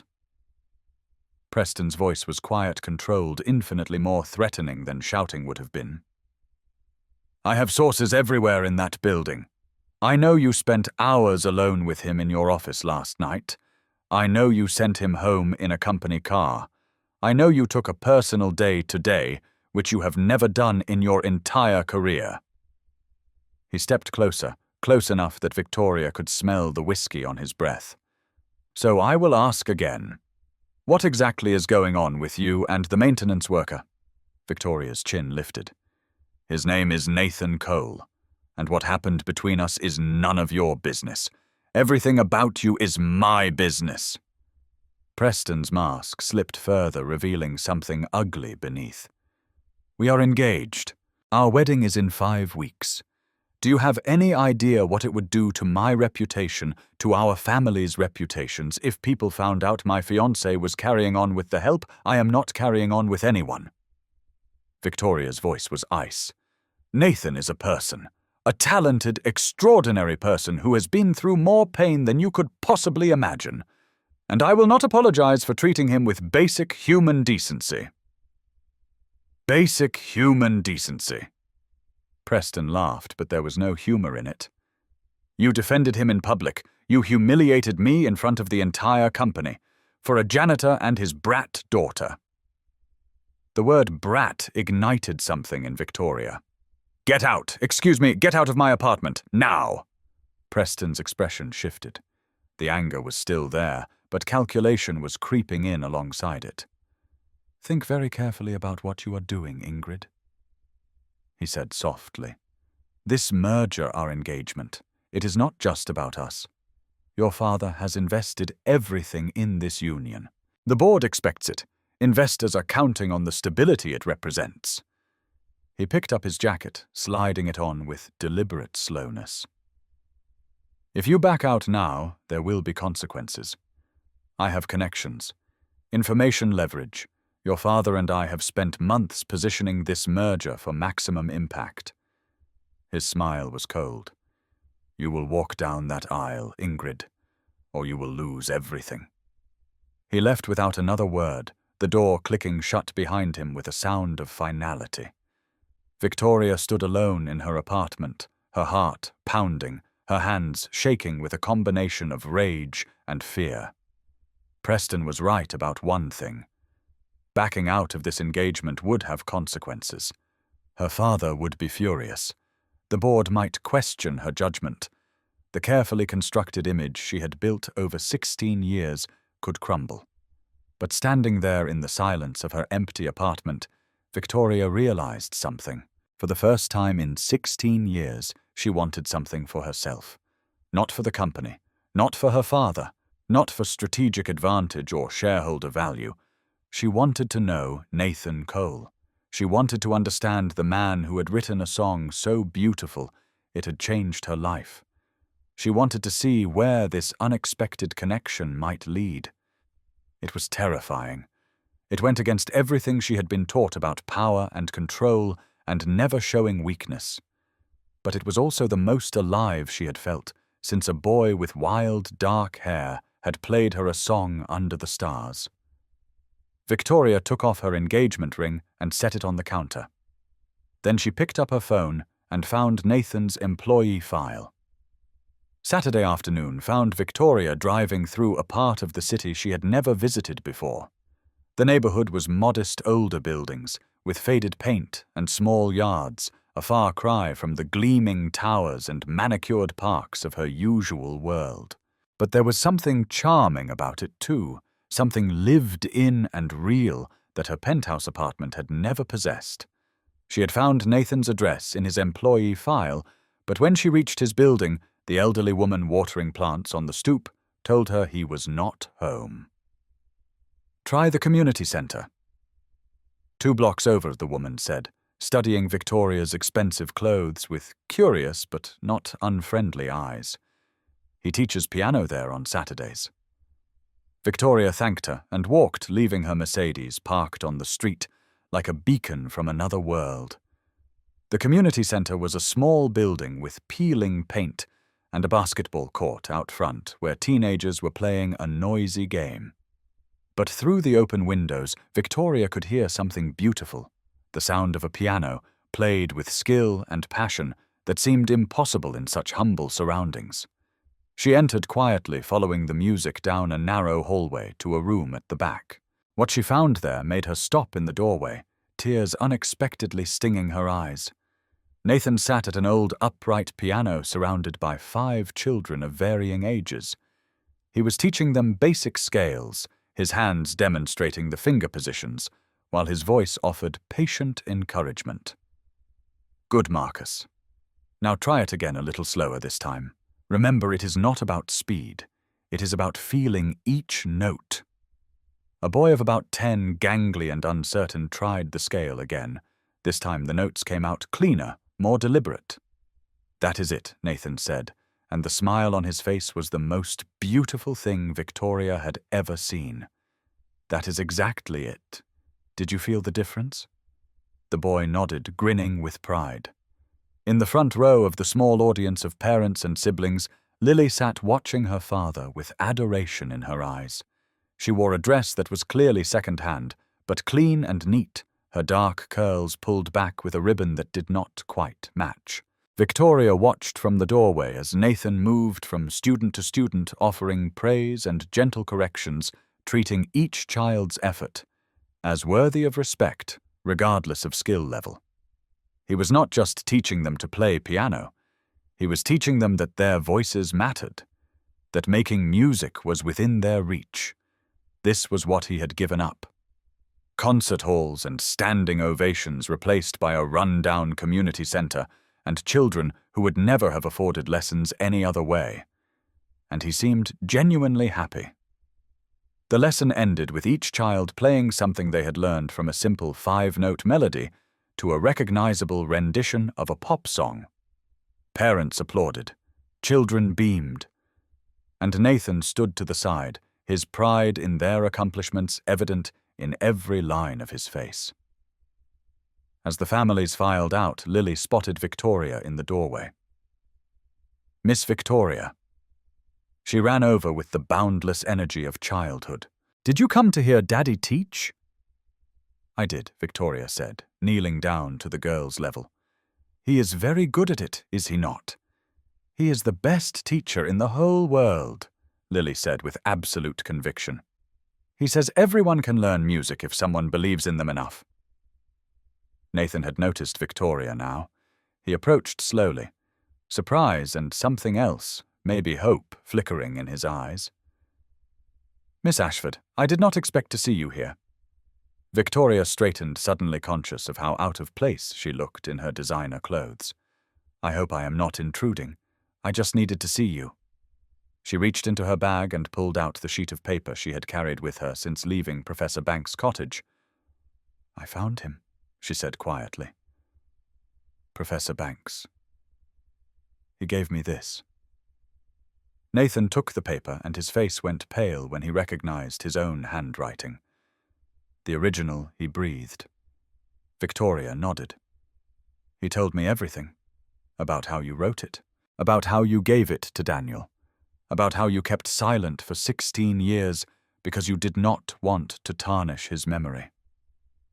Nathan was quiet for a long moment, staring at the faded notes on the page. "I was not trying to be noble," he said finally. "I just could not bear to add to anyone's grief. Daniel was gone. The song was all you had left of him. What good would the truth have done if this story is touching your heart? Let me know by hitting that like button. Your support helps us bring more stories like this to you." Victoria stepped closer. "The truth matters, Nathan. It always matters. And the truth is that you wrote something so beautiful it changed the course of my life. You deserve credit for that." Nathan shook his head. "I do not want credit. I never did." "Then what do you want?" The question hung in the air between them. Nathan looked at her, at this woman who had descended from her tower to find him in a run-down community center, who had driven 2 hours to verify his story, who was looking at him not with pity, but with something that looked almost like wonder. "Right now," he said softly, "I just want to play you something. Something that is not Starlight Promise. Something new." Nathan led Victoria to the piano bench, gesturing for her to sit beside him. Lily had already claimed a table in the corner, where she was happily coloring in a book of butterflies she had brought from home. Every few minutes she would look up to check that the adults were still there, then return to her artwork with the focused intensity of a 7-year-old on a mission. The old upright was slightly out of tune, its keys yellowed with age. But when Nathan's fingers touched them, they produced something unexpectedly beautiful. "This one does not have a name yet," Nathan said, beginning to play. "I have been working on it for a few months. It is about—" He paused, his hands finding a gentle, contemplative melody. "It is about learning to live again after you think you have lost everything." Victoria listened as the music washed over her. It was different from Starlight Promise. Deeper, somehow. More complex. There were moments of darkness in it, passages that seemed to stumble and search. But there were also moments of light phrases that lifted and soared like someone remembering how to hope. When he finished, the silence felt sacred. "That was beautiful," Victoria whispered. Nathan stared at the keys. I have not played it for anyone else. I was not sure it was ready. I am not sure I was ready. Why play it for me? Nathan finally looked at her. Because you are the first person in 4 years who has looked at me and seen something other than what I have become. You see what I used to be, what I might still be capable of. Victoria felt tears threatening again. She had cried more in the last 48 hours than in the previous decade. Tell me about Daniel, she said quietly. Not about the song, about him. I realize I spent all those years grieving a memory, and I am not sure the memory was even real. Nathan's expression softened. Daniel was one of the best people I have ever known. Genuine, kind, impossibly talented. When he walked into a room, everyone turned to look. Not just because he was handsome, but because there was something magnetic about him. He made you feel like you were the only person in the world when he talked to you. He really loved you, Nathan continued. He talked about you constantly that summer. Your laugh, your eyes, the way you rolled your eyes when someone said something pretentious. He was completely gone for you from the moment he saw you. Victoria smiled sadly. I was gone for him too. I thought at 18 that I had found the love of my life. You had, in a way. Nathan's voice was gentle. First loves are real, even if they do not last. Daniel loved you with everything he had. That was genuine, even if the song was not his. Why did you never try to find me? After everything that happened? Nathan was quiet for a moment. I looked you up once a few years after Thornwood. You were already making headlines, this young businesswoman taking over her father's company. I was just starting my career playing small venues, trying to build a reputation. He shrugged. I convinced myself we moved in different worlds. What would I even say? Hi, I wrote that song your dead boyfriend claimed was his. It seemed cruel, pointless. Better to let the past stay buried. But now Nathan looked at her. Really looked at her. Now I am sitting next to you in a run-down community center, and you are wearing clothes that cost more than my rent, and somehow it does not matter. You came here looking for truth, and I think maybe I needed someone to finally see it. Lily appeared at their side, clutching a drawing. I made this for you, Miss Victoria. Victoria took the paper carefully. It was a butterfly, colored in bright shades of purple and blue with the words, New Beginnings, written beneath it in careful, wobbly letters. It is beautiful, Victoria said, her voice thick. Butterflies mean new beginnings, Lily explained. My mummy told me that before she went to heaven. She said when we see butterflies, it means something good is about to happen. Victoria looked from the drawing to Lily's earnest face to Nathan, who was watching them both with an expression she could not quite read. Thank you, Lily. I will treasure this. And something in the way she said it made it clear that she meant it. 1 week after Christmas Eve, Victoria found herself at Nathan's apartment for the first time. It was exactly as he had described, small, cramped, with a radiator that made suspicious clanking noises. But it was also warm in ways that had nothing to do with temperature. Lily's artwork covered the refrigerator. Books were stacked in every corner. A second-hand keyboard sat in the living room surrounded by sheet music covered in Nathan's careful handwriting. This is where Daddy writes his songs, Lily announced, giving Victoria a tour with all the gravity of a museum docent. And this is where we eat breakfast. And this is my room. Want to see my dragons? Victoria ended up sitting on Lily's bed for 20 minutes being introduced to every stuffed dragon in the collection and hearing elaborate backstories about their adventures. This one is Sir Scorch, Lily explained, holding up a purple dragon with slightly crossed eyes. He is the bravest, but also the silliest. He once tried to roast a marshmallow and accidentally set his own tail on fire. What happened then, his friends helped put it out. That is what friends do. They help each other even when you make mistakes. Nathan appeared in the doorway with cups of hot chocolate, watching his daughter charm this billionaire CEO with stories about stuffed animals. "I see you have met the Dragon Army." "They are very impressive," Victoria said, accepting the hot chocolate. "Sir Scorch was just telling me about his marshmallow incident." Nathan grinned. "That is a cautionary tale about the importance of fire safety." Required reading in this household. 2 weeks later, they had their first real date, a casual pizza place far from the prying eyes of business associates and society reporters. Lily came along, dominating the conversation with stories about school and her ongoing campaign to convince her teacher that dragons were real. "She says there is no scientific evidence," Lily complained through a mouthful of pepperoni. "But just because we have not found dragon bones does not mean they did not exist. Maybe they were really good at hiding." A compelling argument, Victoria agreed seriously. Nathan caught her eye over Lily's head, and they shared a smile that said more than words ever could. 3 weeks after that first night, Victoria opened up about her father. They were sitting on Nathan's tiny balcony after Lily had gone to bed wrapped in blankets against the January cold, drinking wine that Victoria had brought because Nathan's budget did not extend to anything beyond the basics. "He has controlled everything in my life," Victoria admitted. "My education, my career, my relationships. When I was growing up, I thought that is just what fathers did. I thought the constant pressure to be perfect meant he loved me." "What changed your mind?" Victoria stared at the city lights in the distance. "Preston. My father chose Preston for me the way you would choose a stock to invest in. Good family, solid returns, strategic advantage. And I agreed, because by that point I had forgotten that I was allowed to want things for myself." She looked at Nathan.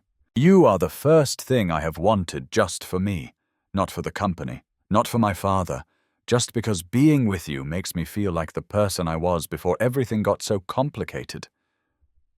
Nathan set down his wine and took her hand.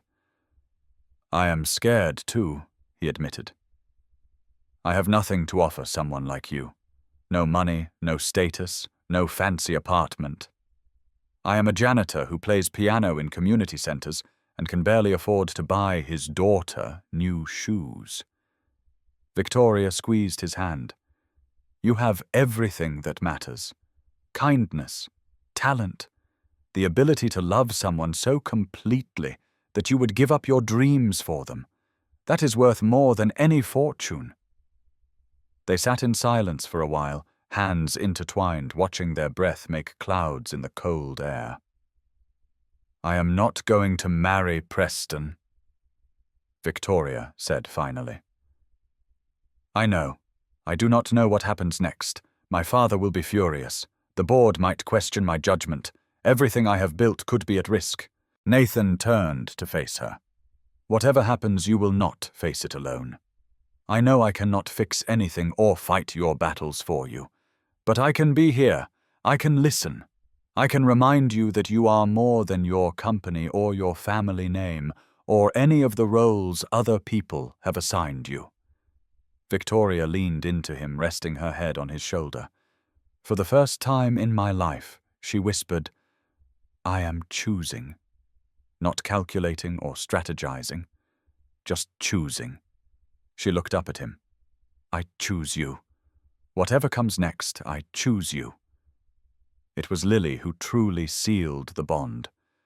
3 weeks before her 8th birthday, she mentioned casually to Victoria that she had never had a real party. "Daddy always makes it special," she explained. "We have cake and presents, and he plays Happy Birthday on the piano. But it is just us. I have never had a party with friends and games and decorations like the other kids at school talk about." Victoria looked at Nathan, who shifted uncomfortably. "Parties are expensive," he said quietly, "and we do not really have the space here." That night, after Lily was asleep, Victoria made a proposal. "Let me throw her a party. A real one. I can rent out a venue, hire entertainment, invite kids from her school and the community center." Nathan's jaw tightened. "Victoria, that is too much. I cannot accept that kind of charity. It is not charity. Victoria's voice was firm.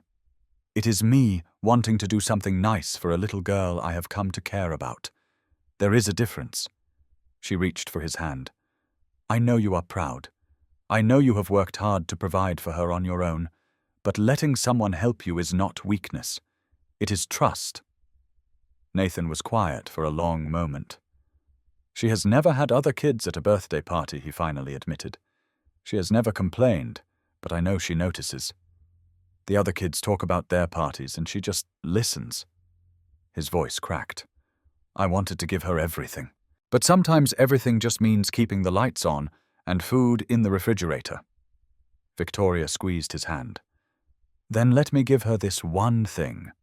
Not because you are not enough, but because you have been enough for so long that you deserve a break.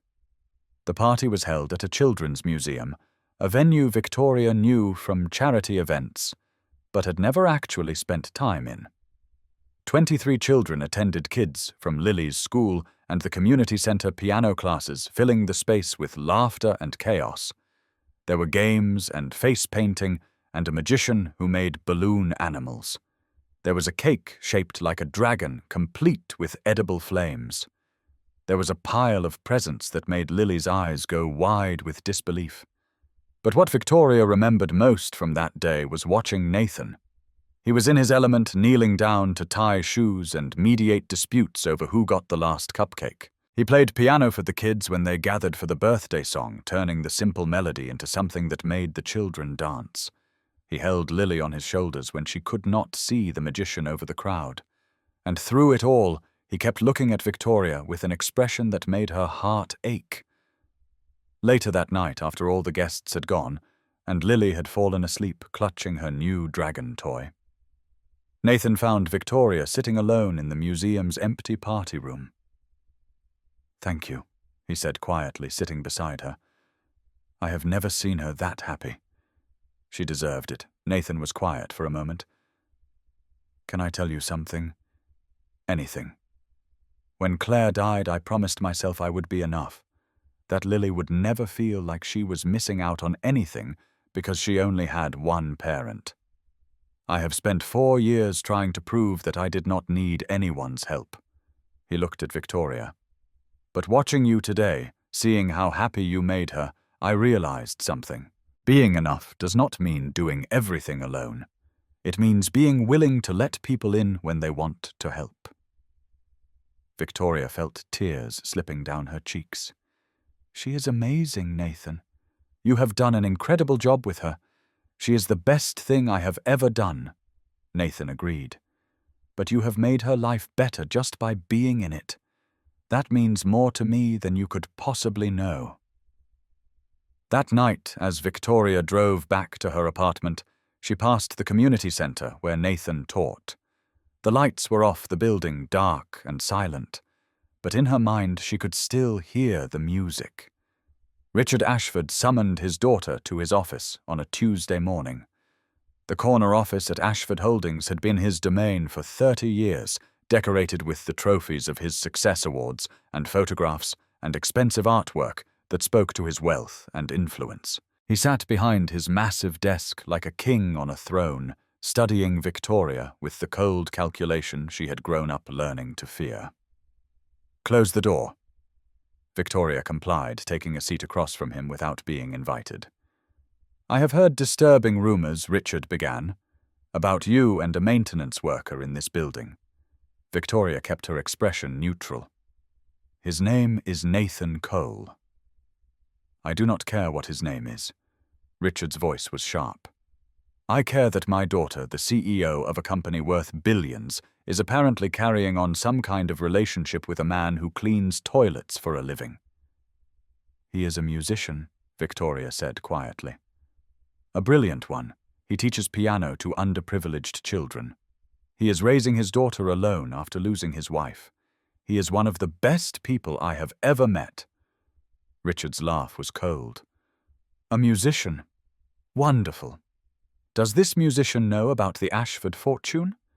Does he know what you are worth? He does not care about money. Everyone cares about money, Ingrid. Richard leaned forward. I did not build this empire so you could throw it away on some romantic fantasy. You are engaged to Preston Hayes.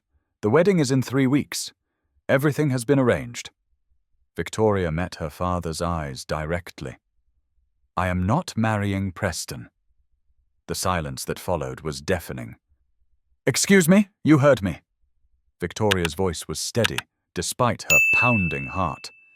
I do not love him. I never did. The engagement was a business arrangement that you made without my consent. Richard's face had gone purple. Without your consent, I have given you everything. This company, this apartment, this position, all of it came from me. And this is how you repay me. By throwing it away for a janitor. Victoria stood. You gave me things, Father. You never gave me a choice. I have spent my entire life performing according to your script, and I am done. Richard stood too, his voice dropping to a dangerous whisper. If you do not marry Preston, I will remove you as CEO. I will take back the apartment, the car, everything I have given you. He smiled, but there was no warmth in it. You want to choose the janitor, fine. But you will do it with nothing. Let us see how long your romance lasts when you are as poor as he is. Victoria's chin lifted. Then take it all. The words surprised them both. I would rather have nothing than spend one more day living a life that is not mine. She walked out before he could respond, her heart pounding so hard she could feel it in her throat. War had been declared. The story broke 3 days later. Ashford CEO in shocking affair with building janitor. The headline was everywhere, accompanied by photos that had clearly been taken without Victoria's knowledge, her entering Nathan's building, them walking together in the park, Lily holding her hand at the birthday party. Preston had followed through on his threats. The article was full of insinuations and careful wordings that stopped just short of libel. It questioned Victoria's judgment, her fitness to lead, her mental stability. It painted Nathan as a gold digger who had targeted a vulnerable widow for her fortune, never mind that Victoria was not a widow, and Nathan had no idea about her money when they first met. The company's stock price wobbled. Board members demanded emergency meetings. Reporters camped outside Victoria's apartment and Nathan's building. Nathan called Victoria that night, his voice heavy with guilt. This is my fault. If I had just stayed away, if I had not let myself get close to you. Do not, Victoria interrupted. Do not you dare blame yourself for this. But your company, your reputation, everything you have built, everything I have built means nothing if I have to sacrifice the people I care about to keep it. There was a long pause. Maybe I should disappear for a while, Nathan said quietly. Take Lily somewhere far away until this blows over. Give you a chance to salvage what you can. Victoria's response was immediate. If you run, they win. Preston wins. My father wins. And I refuse to let them take this from me. She took a breath. I am coming over. We are going to figure this out together. Because that is what we do now. We face things together. An hour later, she was sitting in Nathan's cramped living room.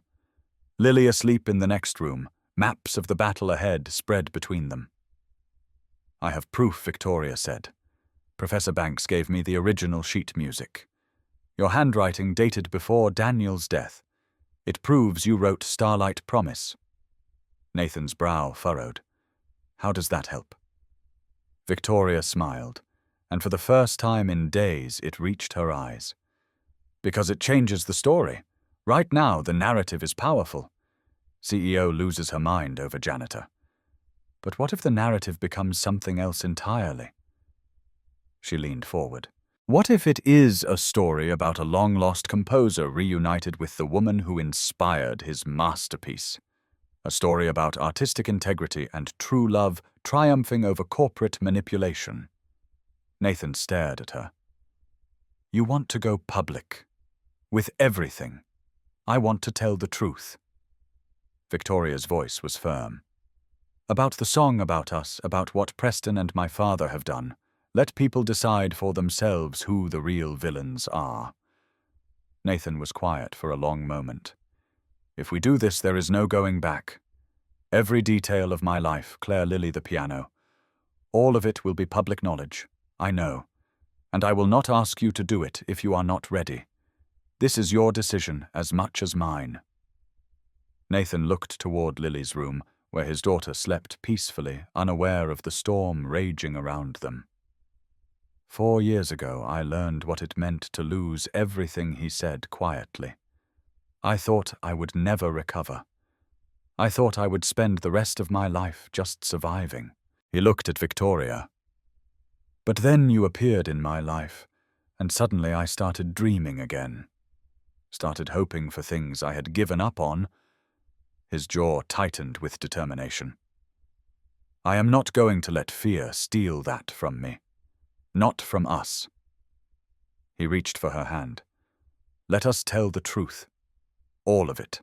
And let the chips fall where they may. Professor Theodore Banks became an unlikely media star at 87 years old. Victoria arranged for him to speak with a respected journalist, one known for thorough research and fair reporting. The resulting story ran the following week, complete with photographs of the original Starlight Promise manuscript in Nathan's handwriting. Professor Banks' expert testimony, and a timeline that proved conclusively that Nathan Cole had written the song 3 weeks before Daniel Mercer's death. The narrative shifted overnight. Instead of a scandal, the story became a romance. Long-lost composer reunited with the inspiration for his masterpiece. True artist who sacrificed recognition to protect his friend's memory. Single father who gave up a promising career to raise his daughter alone after tragedy struck. Social media exploded with support. People shared their own stories of sacrifice and hidden talent. Nathan's name, buried for so long, suddenly appeared alongside words like genius and integrity and hero. But Victoria was not finished. She arranged for Nathan to record Starlight Promise professionally, for the first time donating all proceeds to a children's music education fund. The recording session took place in one of the city's finest studios, where Nathan sat at a grand piano and played the song that had changed so many lives. The single went viral within hours of its release. People who had never heard of Nathan Cole or Victoria Ashford or the summer music camp 16 years ago were suddenly sharing the song, crying over its beauty, demanding to know more about the man who had written it. The donations poured in. Within a week, the fund had raised enough to provide music education for hundreds of underprivileged children. Within a month, Nathan's name was being mentioned in the same breath as composers who had graced the stages of Carnegie Hall and Lincoln Center. And through it all, Nathan remained the same man he had always been: humble, focused on Lily, uncomfortable with the sudden spotlight, but determined to use it for good. The Daniel Mercer and Nathan Cole Music Scholarship was established, honoring both the friend who had died too young and the composer who had kept his memory alive through silence. Let this be his legacy, Nathan said at the scholarship's inauguration ceremony. Not just a song, but a chance for kids like us to discover the power of music.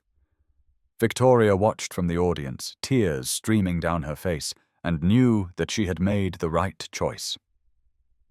The emergency board meeting was Richard Ashford's last gambit. He had spent weeks rallying support, calling in favors, reminding board members of their loyalty to the man who had founded this company. He was certain that faced with the choice between a stable traditional leadership and the chaos Victoria had created, they would side with him. He was wrong. Victoria entered the boardroom with a calm that surprised even her. She had spent days preparing for this moment, assembling evidence-building arguments, knowing that everything she had worked for hung in the balance. Members of the board, she began. My father has called this meeting to remove me as CEO. He believes that my personal choices have compromised my ability to lead this company. She paused, looking around the table. I am here to show you that the opposite is true. Over the next hour, Victoria presented a meticulous case. Financial reports showing Ashford Holdings' growth under her leadership. Market analysis demonstrating the company's strong position. Employee satisfaction surveys and client testimonials praising her vision and integrity. And then she turned to darker matters. My father and Preston Hayes conspired to force me into a marriage I did not want for strategic advantage, she said. When I refused, they orchestrated a media attack designed to damage both me and an innocent man. She produced documents communications between Richard and Preston, discussing the leak strategy emails showing their coordination with certain journalists. They put their personal vendettas above the interests of this company and its shareholders, Victoria concluded.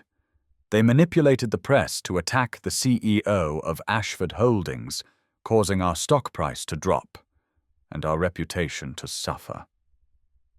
She looked at her father directly. The question before this board is not whether I should remain as CEO. It is whether a man who would sabotage his own company to control his daughter deserves any position of authority within it. The vote was decisive. Vote was, Richard Ashford was forced into early retirement, stripped of his board seat, given a severance package, and a non-disclosure agreement that effectively ended his influence in the company forever. Preston Hayes, his co-conspirator, found himself persona non grata in business circles throughout the city. The private equity firm he worked for quietly asked for his resignation. And Victoria Ashford remained CEO, her position stronger than ever. Preston made one last mistake. Unable to accept his defeat, he cornered Nathan in the parking garage of Ashford Holdings late one evening. Nathan had been there to pick up Victoria for dinner, Lily waiting in the car with a babysitter. "You think you have won?" Preston snarled, stepping out of the shadows. "You think you can just waltz in and take everything that was supposed to be mine?" Nathan did not flinch. "I never wanted anything that was yours, Preston. I just wanted to live my life in peace." In peace, Preston's laugh was ugly. "You are a janitor, a nobody. Do you have any idea what I gave up for this merger?" "The sacrifices I made." Nathan studied the man before him, seeing not a rival, but a pitiable creature whose entire self-worth was measured in acquisitions and assets. "I am sorry for whatever made you this way," Nathan said quietly. "I am sorry you never learned that there is more to life than winning. But Victoria is not a prize to be won. She is a person, and she deserves to be loved, not leveraged." Preston's face contorted with rage. He stepped forward, fists clenched. But before he could do anything, security guards appeared from nowhere, summoned by Victoria, who had been watching on the parking garage cameras. "Mr. Hayes," one of the guards said firmly, "you need to leave the premises. Now." Preston looked around, seeing the cameras, the witnesses, the absolute end of any power he had once possessed. "This is not over," he spat. But it was, and everyone knew it. Preston Hayes left the city the following week, his reputation in ruins, his career finished, his grand plans for dynasty and domination crumbled to dust. No one mourned his departure. The ballroom of Ashford Holdings had been transformed. Where a year ago there had been a corporate Christmas party, now there was a charity concert that had become the most anticipated event of the season. Every seat was filled. The air was electric with anticipation. The who's who of the city's business and cultural elite mingled with community center kids and their families, all equal participants in an evening that promised to be unforgettable. Backstage, Nathan adjusted his tie with trembling fingers. He still was not used to this. The attention, the expectations, the knowledge that hundreds of people were waiting to hear him play. For so many years he had hidden his gift, convinced that it belonged to another life, another man.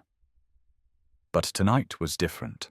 Tonight he was not playing to prove anything or to win anything. He was playing to celebrate, to honor, to show the world what was possible when broken people found the courage to try again. "Daddy, you look nervous." Lily appeared at his side, wearing a blue dress that matched the ribbon in her dark curls. "Are you scared?" Nathan knelt down to her level. "A little bit," he admitted. "Do not be." Lily's voice was serious. "Miss Victoria says you are the best piano player in the whole world, and I think she is right." Nathan pulled his daughter into a hug. "Thank you, baby. That means everything." The announcer's voice echoed through the venue. "Ladies and gentlemen, please welcome Nathan Cole." Nathan took Lily's hand, and together they walked onto the stage. The applause was thunderous, but Nathan barely heard it. His eyes were searching the crowd until they found Victoria standing in the wings wearing red again. But this time, the crimson dress was not armor. It was celebration, joy, a woman finally allowing herself to be seen. He sat at the grand piano, Lily taking her place on a small bench beside him. And then he began to play. Starlight Promise filled the ballroom, familiar and beloved, but different now. Nathan had written a new coda, a series of cascading phrases that spoke not of loss but of hope, of second chances, of love that had waited patiently in the shadows until it was finally called into the light. When the music ended, the silence lasted only a heartbeat before the audience rose in a standing ovation. Nathan stood, found Victoria in the crowd, and watched her make her way to the stage.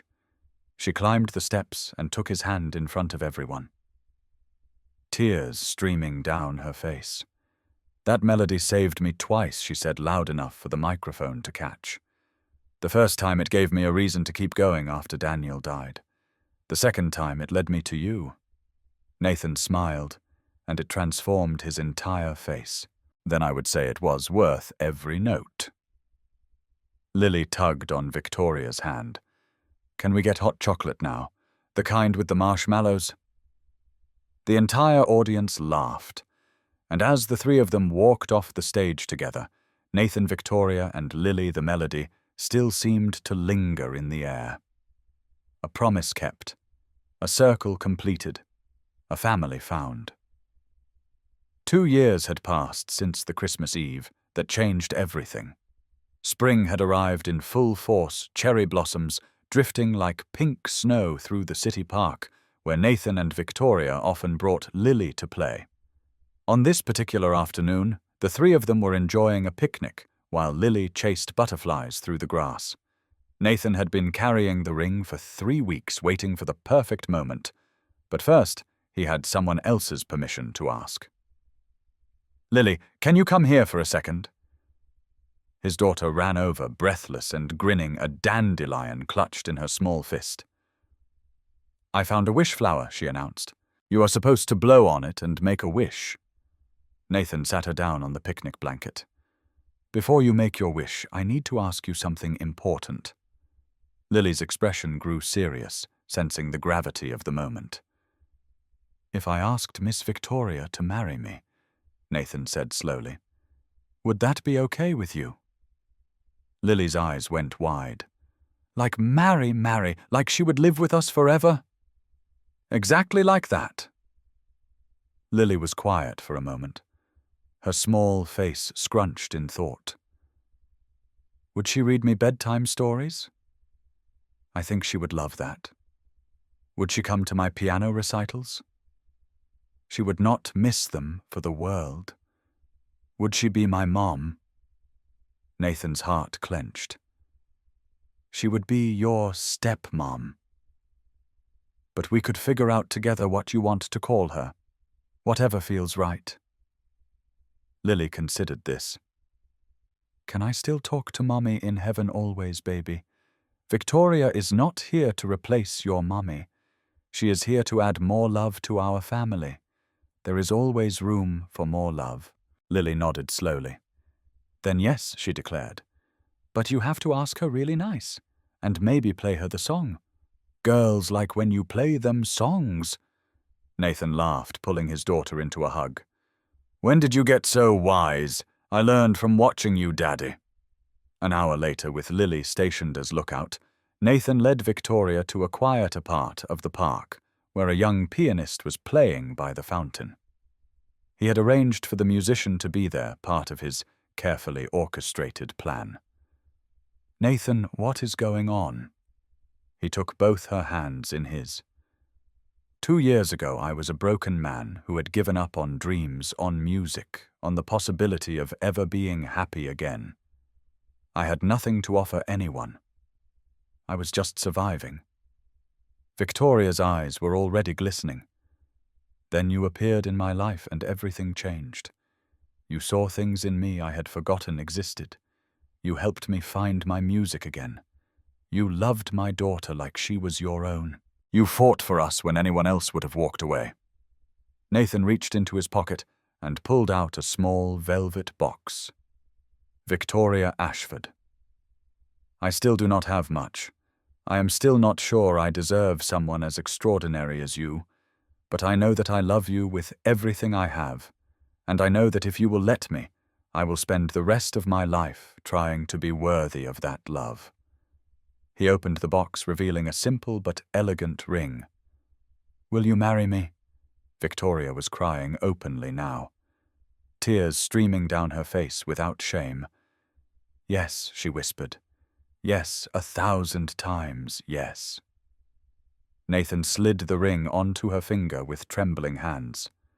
From the bushes nearby, Lily burst out of hiding with a triumphant shout. She said, yes, I knew she would. The other visitors in the park turned to watch as the little girl ran toward the couple, throwing herself into their arms, and somewhere in the distance, cherry blossoms continued to fall like a blessing on a family that had found its way home. The wedding was held in a garden, small and intimate, exactly what both Nathan and Victoria wanted. Cherry blossom trees formed a canopy overhead, their petals drifting down like confetti. Close friends occupied the white chairs arranged in neat rows.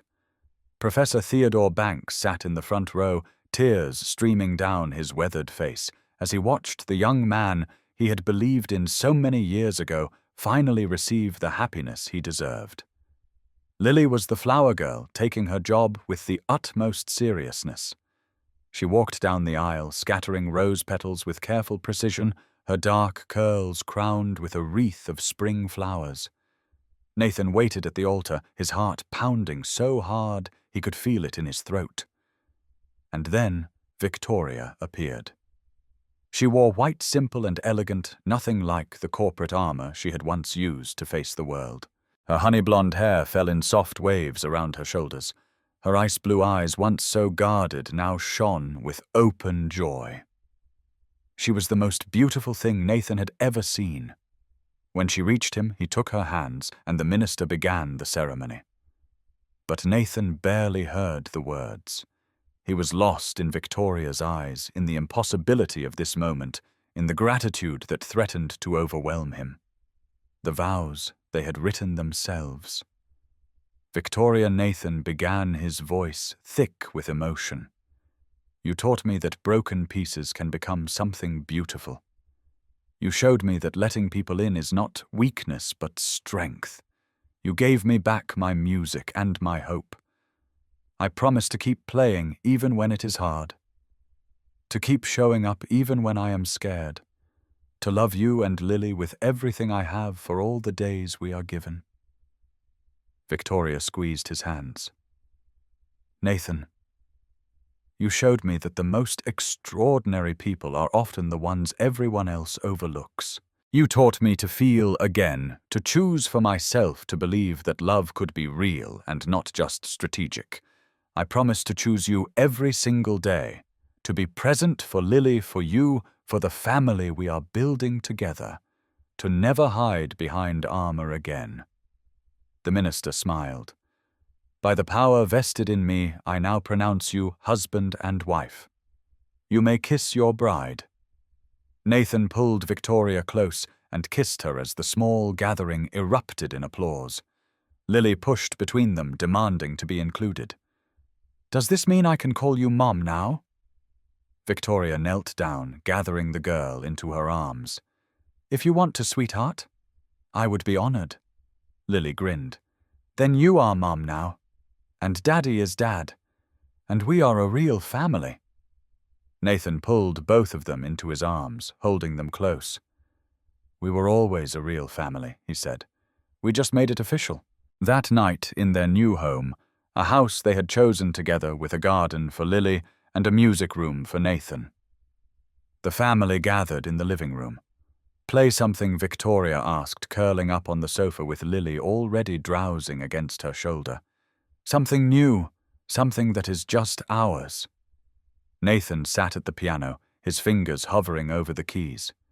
And then he began to play. The melody started simple, just 2 notes in conversation. But gradually it grew, became a dialogue, became a dance. There were moments of darkness that resolved into light. Phrases that stumbled before finding their rhythm. Silences that spoke louder than sound. When he finished, Victoria was crying. "What is it called?" Nathan thought for a moment. "Second movement," he said. "Because every great piece has more than one part. And this us is just the beginning." Outside, the city hummed its evening song. But inside that house, in the golden glow of lamplight, there was only music. The kind that heals, the kind that saves, the kind that proves that even the most broken things can be made beautiful again if someone brave enough is willing to try.